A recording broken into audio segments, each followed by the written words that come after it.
नमस्कार दोस्तों, मैं सुनील कुमार आपका फिर से स्वागत करता हूं आपके अपने चैनल क्या ऐसा होता है में। दोस्तों, कल मैंने वीडियो एक शेयर की थी, लोगों को बहुत अच्छी वीडियो लगी कि क्या आप त्र्यंबकेश्वर जाने वाले हैं, ये मैंने आपको बताया था। आज मैं आपको बता रहा हूं, जब भी आप त्र्यंबकेश्वर से लौट कर आ रहे हैं, जब भी त्र्यंबकेश्वर से लौट कर आ रहे हैं, तो कुछ गलतियां ऐसी होती हैं जो आपकी पूरी पूजा को खराब कर देती हैं, पूरी पूजा को खराब कर देंगे। और उसके बाद आपको क्या लगेगा कि भाई हमें तो पूजा का फल ही नहीं मिला। तो मैं कुछ बातें बताऊंगा जो बेहद ही ज्यादा जरूरी है, बहुत ज्यादा इंपॉर्टेंट है, जो आपके लिए काम आएंगी अगर आप काल सर्प दोष या पितृदोष की पूजा करके अगर त्र्यंबकेश्वर से अगर वापस लौट रहे हैं तो। देखिए दोस्तों, काफी बार क्या होता है, हम अच्छी तरह से पूजा कराते हैं, सब कुछ एकदम बढ़िया काम होता है, लेकिन सबसे पहले मैं आपको बताऊं कि आज मेरी वीडियो काफी अच्छे लोगों ने देखी और मैं आज बिल्कुल परेशान नहीं हुआ, बिल्कुल परेशान नहीं हुआ।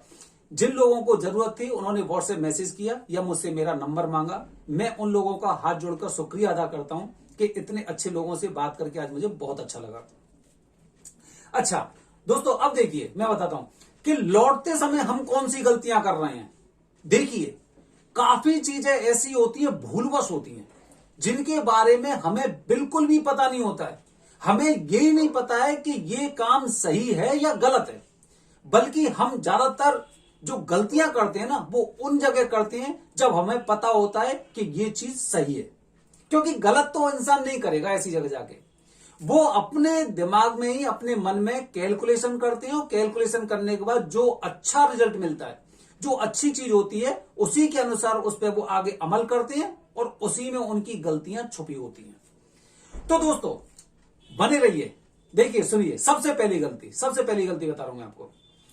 आप त्र्यंबकेश्वर में पितृदोष और कालसर्प दोष की पूजा कराने गए, आपने पूजा करा ली। अब पूजा कराने के पश्चात आपको क्या हुआ, आपने सोचा कि भाई मेरे ऊपर जो दोष थे ना, वो दोष खत्म हो गए, तो एक काम करता हूं, मैं यहीं पे नहा के जाता हूं। तो वो लोग क्या करते हैं, जैसे ही पूजा संपन्न होती है, पूजा संपन्न होने के बाद वो नहा के और फिर उसी दिन वो निकल लेते हैं। समझ रहे हो। अब दोस्तों देखिए कि जब भी हम ऐसे दोष के लिए त्र्यंबकेश्वर जाते हैं ना, तो वहां से हमें कभी नहाकर नहीं लौटना चाहिए। काफी बार पंडित जी बोलते हैं कि अपने ऊपर छिड़काव करके और निकल लेना। तो लोग क्या करते हैं कि वहां पर छिड़काव देने के लिए जाते हैं और उस पानी में 2 या 3 सीढ़ी नीचे उतर जाते हैं, जिससे कि उनके पैर पानी के अंदर दबे होते हैं, डूब जाते हैं, और फिर उसमें से पानी लेके दोनों हाथ से छिड़काव करते हैं। क्योंकि पंडित जी ने क्या बोला था, पंडित जी ने बोला था कि छिड़काव कर लेना, कोई बात नहीं। क्योंकि काफी लोग ऐसे पूछते हैं ना कि पंडित जी अब इसके बाद मुझे नहाना जरूरी है, नहा लूं या तो पंडित जी इस समय बोल देते हैं कि इच्छा है आपकी नहा लो। काफी पंडित जी बोल देते हैं, काफी करते हैं भाई छिड़काव कर लो। बहुत से लोगों की बता रहा हूं मैं। तो दोस्तों क्या होता है, वो छिड़काव करने के लिए अपने पैर भी पानी में अंदर डाल देते हैं। ये हो गई गलती। अब गलती देखो, आपको नहीं पता था, आपको जो सूचना मिली थी, जो आपके दिमाग ने काम किया कि हाँ भाई ये सही काम है, तो आपने वो काम किया और उसके बाद क्या हुआ, उसके बाद ये हुआ कि गलती हो गई। जब भी हम त्र्यंबकेश्वर से लौट रहे हैं, तो लौटते समय हमारे पैर पानी से मतलब डूबे नहीं होने चाहिए किसी में भी, खासकर जहां पे हमने स्नान करते हैं, जैसे कुशावर तीर्थ हो गया, वहां पे सीढ़ियों के अंदर आपको पैर नहीं धोने हैं और ना ही उस दिन आपको नहाना है। अगर दोष का निवारण आपको करना है तो आप उस दिन भी त्र्यंबकेश्वर रुकिए और अगले दिन वहां से निकलिए।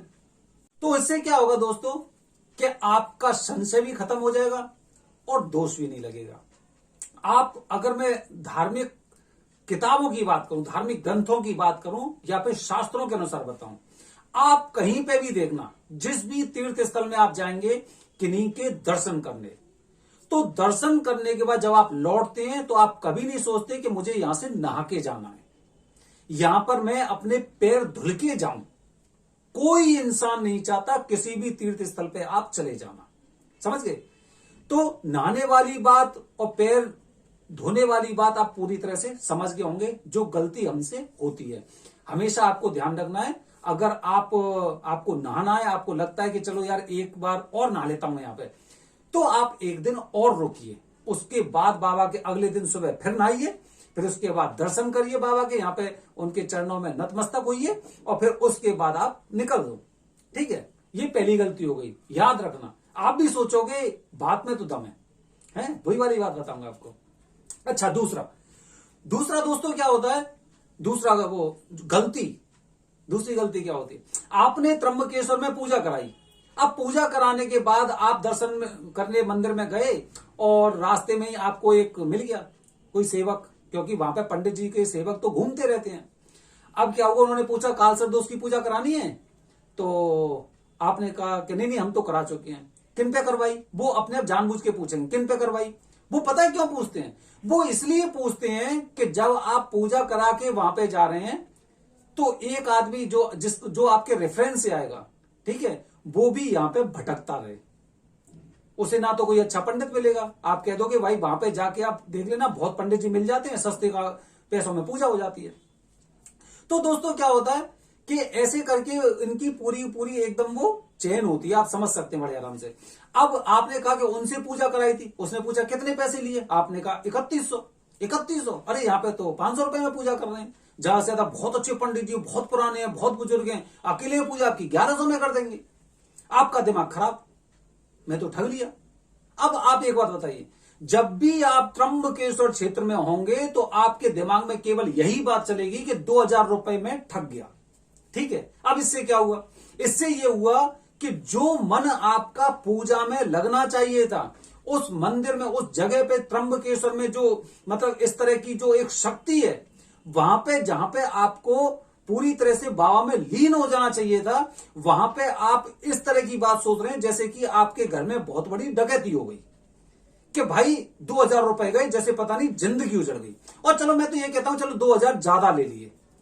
अब आप क्या पंडित जी के पास द्वारा जाओगे, पंडित जी मेरे 2000 रुपए वापस करो, आपने पूजा महंगी की है और पंडित जी तो इतने पैसे ले रहे हैं और पंडित जी तो उसने ले रहे हैं? नहीं जाओगे ना, कोई नहीं जाता है। और दक्षिणा देने के बाद अगर आप उसे वापस भी ले रहे हो तो ये मान लो कि फिर तो ना आपका कुछ नहीं हो सकता, हो ही नहीं सकता।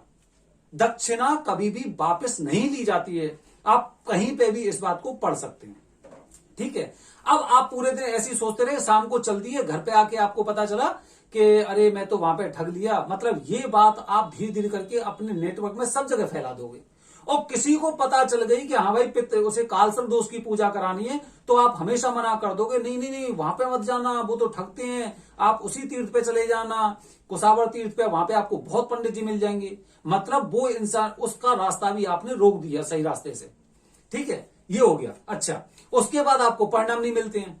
अब परिणाम क्यों मिलेंगे भाई? आप उस क्षेत्र में रहकर आप मूल भाव करने लग गए ना, मेरे 2000 रुपए ज्यादा हो गए, जैसे आपकी जिंदगी की पूरी दौलत वहां पे लुट गई हो। ये चीजें होती हैं। ठीक है, अच्छा मैं पितृदोष की बात करता हूं। पितृदोष में क्या होता है दोस्तों, पहले दिन की आपने पूजा कराई, पंडित जी ने सूतक बताया मंदिर परिसर में नहीं जाना है, आपको ये कार्य नहीं करने हैं। अब वहां पे तो सेवक जगह जगह बने हुए हैं, आप ऐसे ही घूमने गए कहीं पे भी कि चलो ठीक है मैं एकांत में चला जाता हूं, मिल गया एक सेवक ने पूछा पूजा करानी है, आपने कहा नहीं मेरी तो पूजा हो रही है। किन पे हो रही है? वही सीक्वेंस ऐसे ही चला, आपने कहा उनसे। कितने पैसे ले रहे? भाई 8500 रुपए ले रहे हैं, ग्रुप में पूजा करते हैं। अच्छा 8500, ये तो बहुत ज्यादा ले रहे हैं। यहाँ पे त्र्यंबकेश्वर में तो 5000 से ज्यादा किसी का रेट ही नहीं है।